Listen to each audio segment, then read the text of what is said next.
Chapter 12, Alona in the Center. Now that Angola had decided that he was not pursuing a romantic relationship with her, Frankie outdid herself with going out with her partying girlfriends and also putting in the hard pageant work. One day, she received a call from her cousin Alona. Hi, Frankie. I thought about what you said that I should not refuse help with my business, and I need help. Cool. What can I do? Help me prepare a document to apply for a grant.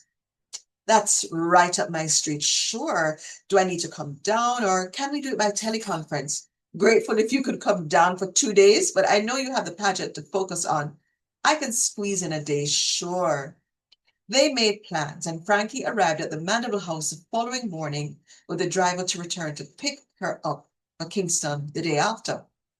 They were in Alona's office, which was formerly their grandfather's library. A large upstairs room was over the it was a large upstairs room over the back veranda with cedar louvered windows on three sides overlooking the forest that overlooked the shallow valley beyond the backyard.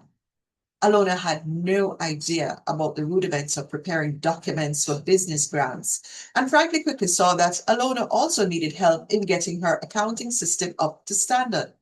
She called her dad Francesco, who agreed to ask their accounting firm to assign a partner to the assignment.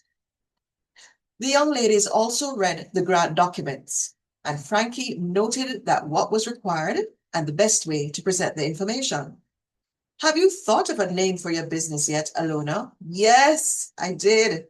It was hard because I wanted to show what was special about this honey was not the honey itself. It was a dream of independence and balance. So it is Sunny Days Honey. Frankie clapped her hands. Lovely. I can see a lot of potential with a name like Sunny Days. It can take you in a lot of directions. Alona nodded happily.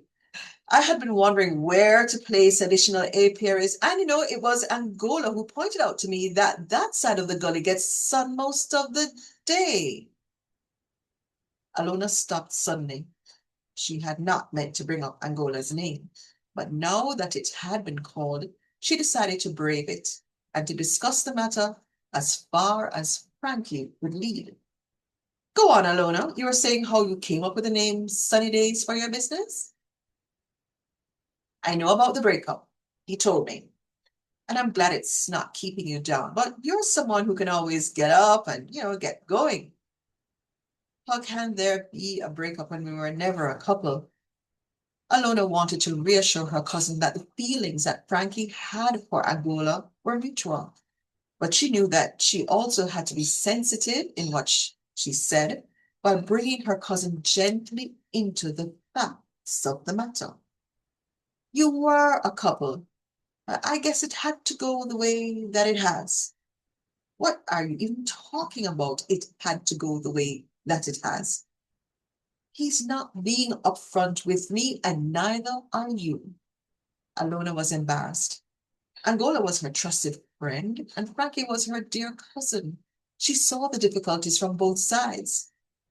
She did a silent prayer for wisdom on how to come out with the truth and leave respect for two people that she cared about. But Frankie was now angry. The situation demanded a reply. So Alona spoke with great care, not putting a negative spin on the situation. Angola agreed to return home and help his father to manage the family business at the same time that he was wrapping up his life in America. Without his knowledge, his parents activated the betrothal agreement that was made when he and the young lady were both 17 years old. The parents arranged it so that the same day that he returned to Jamaica, he was taken straight to his mother's birthday celebration in Montego Bay. The young lady and her family were already there. It will be an arranged marriage fairly soon. You really expect me to believe that this exists in Jamaica in these times? Frankie, I think he wants to love you, but even if he turns down his fiancée, how can he present you to his family? Beauty pageant contestant, soca lover, among other hurdles. So I am a reject. Incredible. Frankie paced the floor, the polished wood drumming a faint noise under her sandaled feet.